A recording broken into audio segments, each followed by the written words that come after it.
มื้อนี้มาซอยเบ้านุ่งพี่น้องเลยปั้นเข่าตั้งแต่เช้านั่นแหละทั้งเกี่ยวทั้งเช้านี่เกี่ยวพูดเกี่ยวเบิ้งเทิงพี่น้องเกี่ยวเบิ้งนั่นขับแรงมากนี่แม่นเอาปั้นน้องพี่น้องเนาะนี่นุ่งคนพี่น้องปั้นเข่าเด้อพี่น้องเด้อปั้นเข่าเบานุ่งพี่น้องเลยเอาปั้นเด็ดบาดนี่อยู่นี่จะได้จักช็อป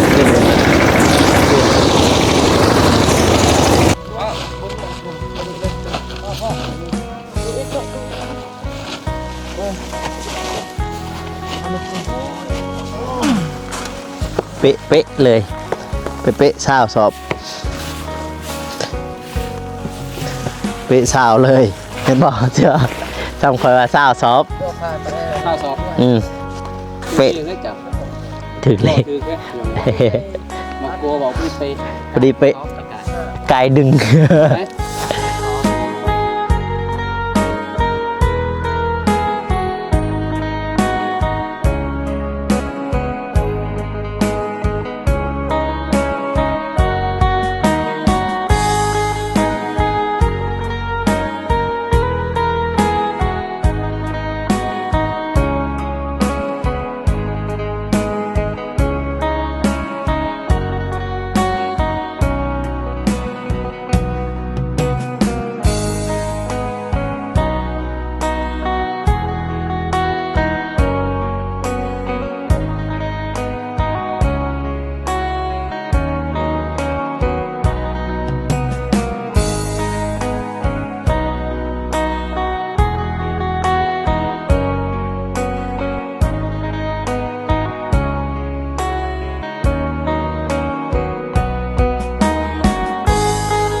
เอา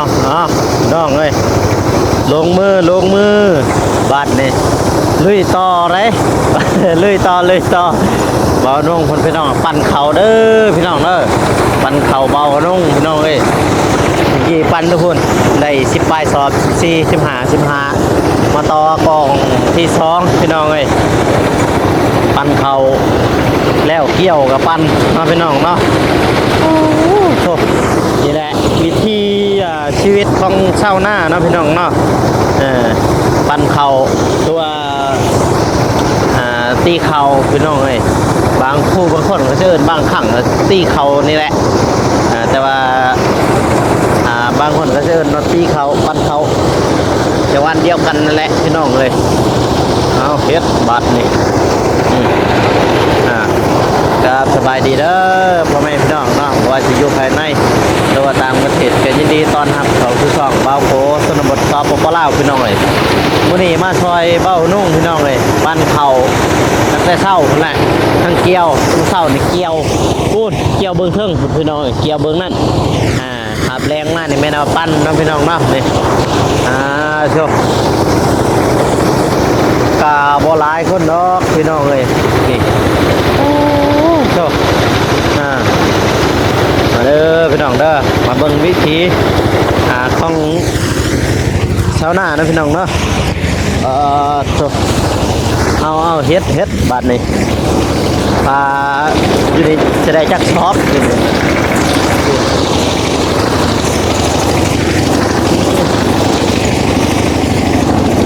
ตึงอยู่บ่นักอยู่เอาตึงอยู่พี่น้องเลยคอนเหนียว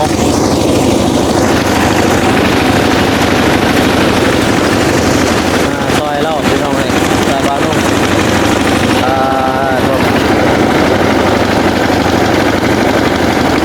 จัดเลย2 4 6 8 14 คน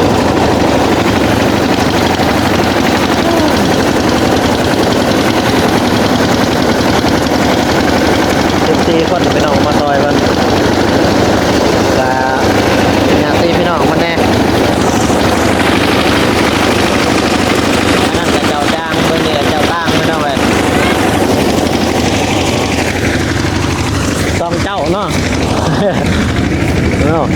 บ้านเนี่ยสองเจ้าพี่น้อง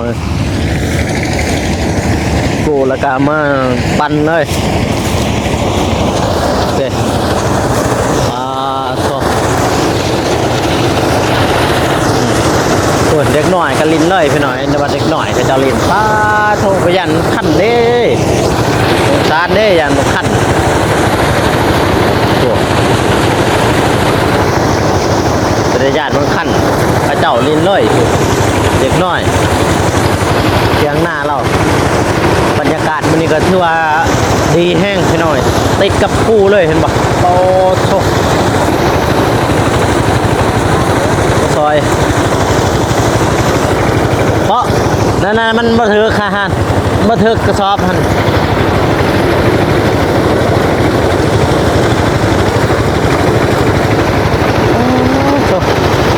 บ่ลายพี่น้อย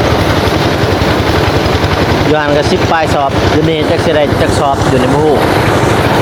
ตามที่เดาไว้ว่า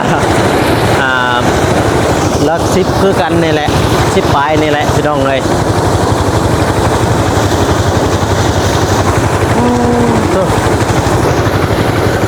เดี๋ยว15พ่อแม่พี่น้องเนาะเบิ่งบรรยากาศมุมสูงให้พ่อแม่พี่น้องคนได้เบิ่งนะพี่น้องเนาะพาโดนมาบินก่อนพี่น้องเบิ่งบรรยากาศมุมสูงพี่น้องไปเดี๋ยว let's go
องเอ้ย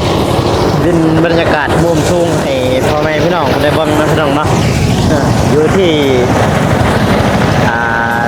หน้าเบานุ่งพี่น้องเอ้ยบรรยากาศโอ้โคตรคักเลยเช้านี้ไม่ได้เจ้าเฮ็ดหน้าพี่น้องเอ้ยพูนบ้านน้องเดิมไปทางนั้นพี่น้องเลยเนาะหน้าเราทางนี้พี่น้องเลยมันจะได้จักซอฟนี่พี่น้องเลยโอ้ครับอันนี้เที่ยงหน้าพี่น้องเลยผม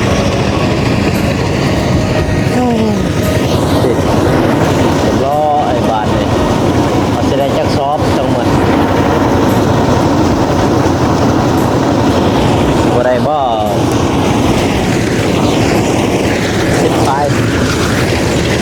จักซอบ18ได้เยอะสาวซ้ำสาวนี่กล้องตัวนั้นนายจะได้เยอะสาวสอบพี่น้องเครื่องจบเครื่องลายเลยนี่เขาเย็นยังสีเลยเขาเห็นบ่ว้าวทุกสัตว์ทุกมุมพี่น้องเลยตายให้พ่อแม่พี่น้องเพิ่นเบิ่งเด้อพี่น้องเนาะมื้อนี้มาซอยเพิ่นเด้อเช้าเพิ่นแหละมาซอยเบานุ่งปั่นเข่าหรือว่าตีเข่าเนาะพี่น้องเนาะจบก็พี่น้องเพิ่นแน่มาซอยพี่น้องอยู่ติดกับตีนหู้เลยเด้เห็นบ่โคตรคักเลยพี่น้องได้เห็นอีกวิธีหนึ่งนะพี่น้องนะวิธีเศร้าหน้านะพี่น้องเนาะจบขับดีพี่น้องเลยบรรยากาศนี่แหละตอนปั่นเข้าพี่น้อยเมื่อกี้เกี่ยวเข่ามือเศร้าเลยบัดนี้กับปั่นเนาะพี่น้องเนาะเพราะเพิ่นกู้แล้วก็กองไว้แล้วพี่น้องแล้วถ้าปั่นแล้วก็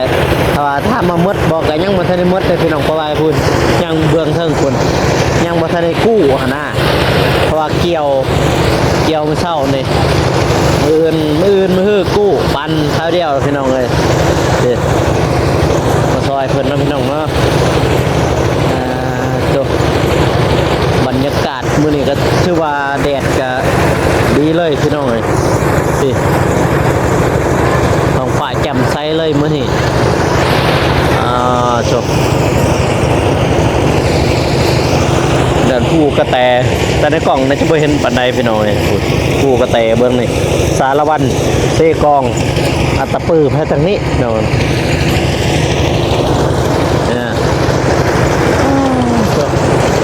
จะได้ยืดเศร้าสอ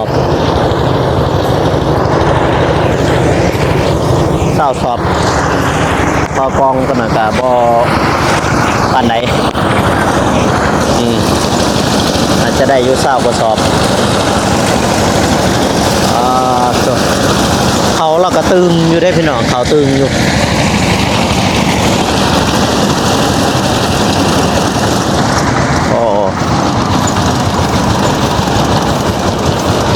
ฮอดบ่เศร้าพอดีสาวเข้าไปมัน11ไป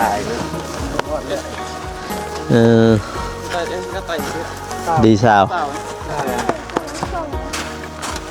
เป๊ะเลยเป๊ะสาวสอบเป๊ะสาวเลยเห็นบ่เจ้าจำคอยว่าสาวสอบเป๊ะถึงเลยมากลัวบอกพี่ไปพอดีไปกายดึงเข่าซิปนี่ก็ว่าท่านเบิดได้เนาะไปกายนี่ร่วมกันบ่กำลังแบ่งไปนี่กายเข่าซิปเลยรวมมือกับ100รวมมันถ้าเบิ่งปีนี้นี่เถอะบัดแล้วรวมลองรวมกันมึงมันบ่ได้ปีนี้มันเพียลง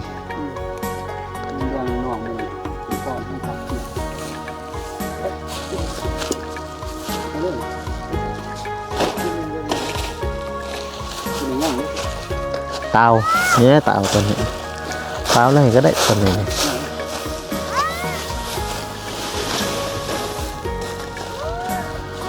สาวสอบกองนี่สาวสอบกองนั่นเท่าไหร่ 15 สอบ ชอบพูดแต่ชอบใครเปิด สอบบ่ตาวกันนี่บ่ พูดก็ชอบ บ่ตาวอีกบ่ต้นนี้นี่ ตามนี่ไปตาม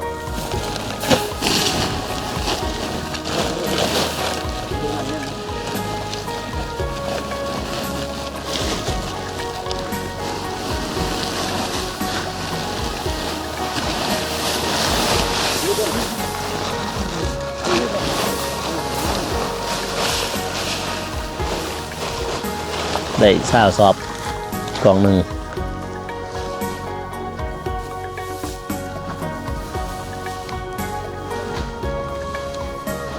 แล้วก็2 โมงครึ่งหรือ3 โมง จังงง ตอนนี้บ่เบิ่งก่อน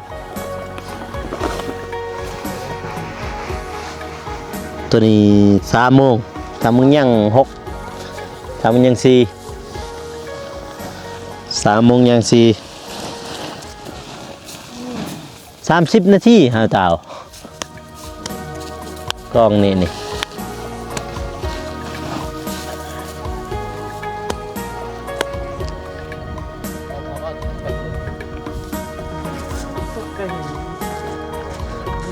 อยู่นอน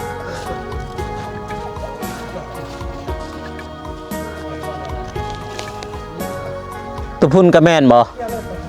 บ่น้องฮูบ่แม่นบ่เอ้า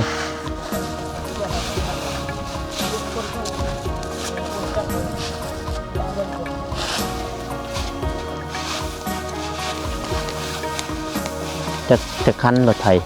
3เบิดบ่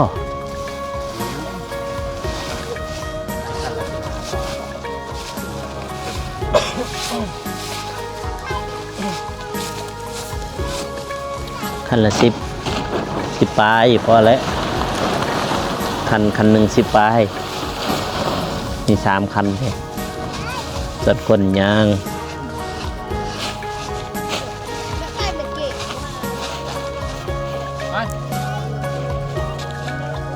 เสียงรถบ่วะทำไมเองเธอเนาะลงคอยกระปือไว้จะคอยน้องเรา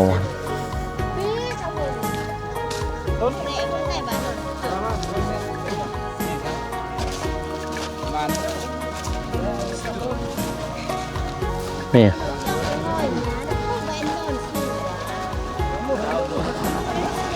เอาเอ็ดบัดนี่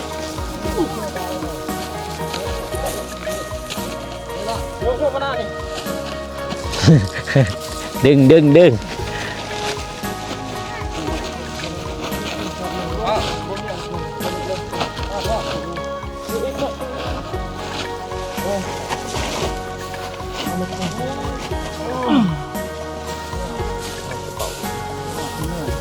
มันนิดหน่อยเลยคนหนัก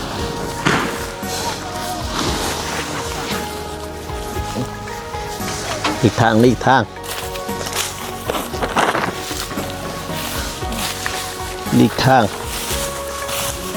อยู่เบิ่งอีก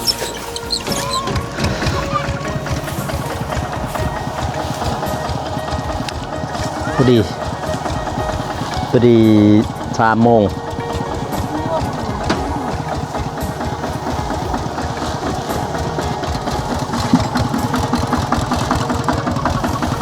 ตาวต้นนี้บันเลย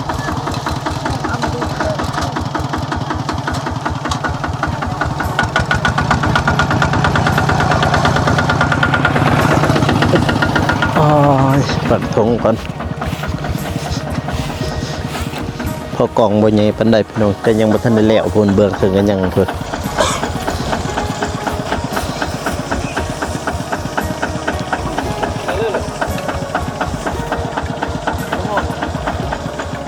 ดึง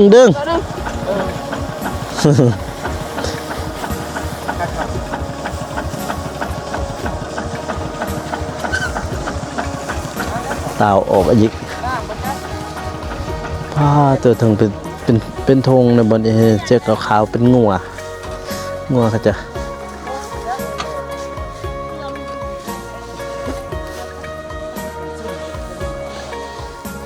ต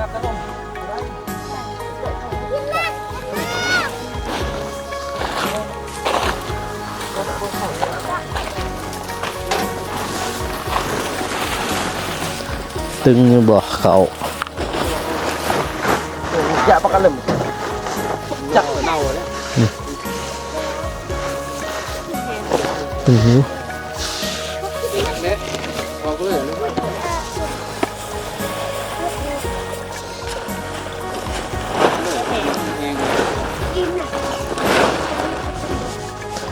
ประเดี๋ยวก็แห้งถ้าบ่แห้งก็ตากเอาอีก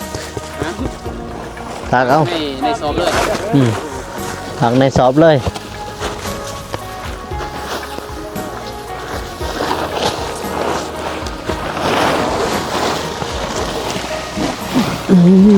เปียกตะลุมมันสุ่มตะลุม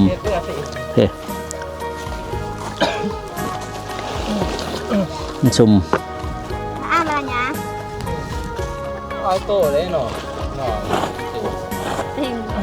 2 3 4 5 6 โต้แต่มันก็ใหญ่6 โต้คือซอกัน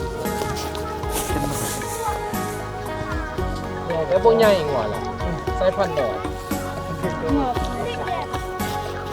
ราคาบ่สูงสุดแก่เยอะ ราคาบ่ราคาเตี้ยแต่งัวควายสูงนะ นี่แล้วว่าจัง เงยหน้ากันทั้งโบพันยังอะดิเจอสายพันธุ์นี่มันจะ ออกมาหาทั้งเศษไอ้แม่จะมาส่งกระตุ้นซ้ำเติม cái tội đã xe bà lên nịa trong thép cho cái chơi tội xe bà lên nịa thì sợ to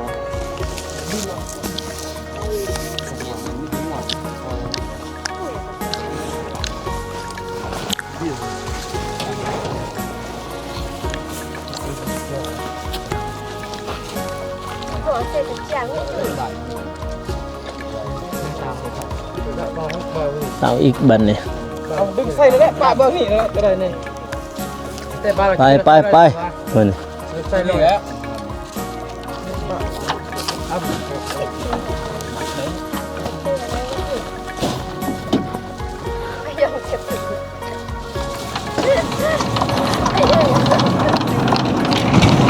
ตาวก็ลงสำเร็จนี่ต้องตอบตามตอบเนี่ยนะตัวสิตาว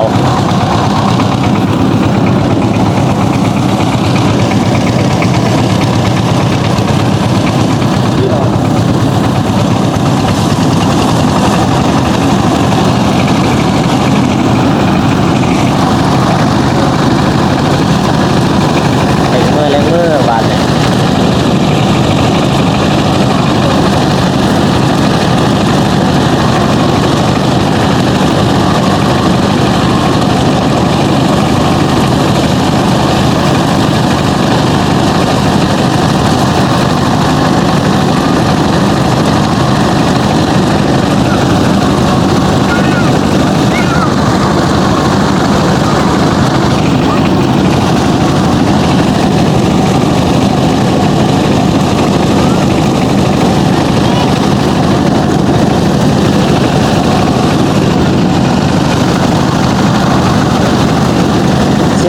คนเป็นเอาไหม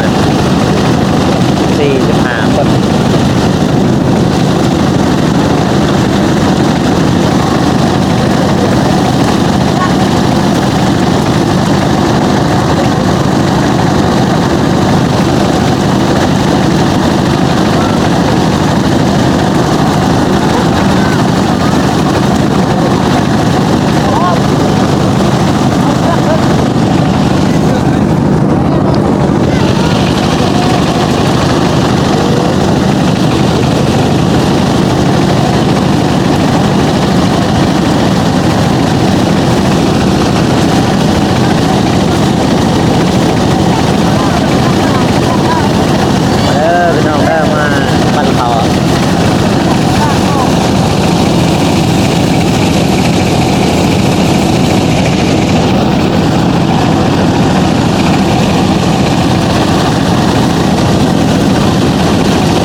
ปั่นมานี่ปั่นหรือว่าตีเขาพอดีแล้วซอยเบาน้องพี่น้องเอ้ยตัวแต่ว่าตัวที่ย่างพี่อยู่ถึงพี่น้องเลยนี่ย่างแต่ว่าเกี่ยวไม้หันย่างอยู่เพราะว่ามันบ่ทันได้แห้งเด้นี่เห็นบ่นี่ย่างนี่แต่นี่คือถึงนี่ตัวกระจกเกี่ยวไม้เห็นบ่เขาตัวเกี่ยวไม้แต่ว่าตัวนี้ได้เล่นแต่ว่ากู้แล้วจะมาปั่นมือฮื้อคนละตัวมาแต่เช้าพี่น้องเลยเนาะมาเกี่ยวเข่าซอยเบานุ่งพี่น้องเลยแต่ว่าทั้งเกี่ยวทั้งปั่นพร้อมกันเลยพี่น้องเลยเกี่ยวคาบเช้าปั่นคาบแรกพี่น้องเลยเนาะมาซอยเพิ่นแล้วก็ญาติพี่น้องคนนี้แหละมาซอยน้ำพี่น้องเลยพอดีทั้งหมดก็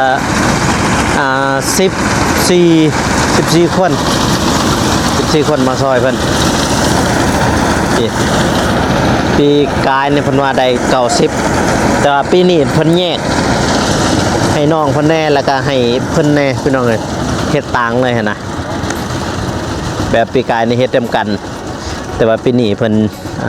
แยงแบ่งเฮ็ดต่างเรียบร้อยพี่น้องเอ้ยมันนี้ก็เบากูก็สิได้จบคลิปเด้อพ่อแม่พี่น้องเนาะ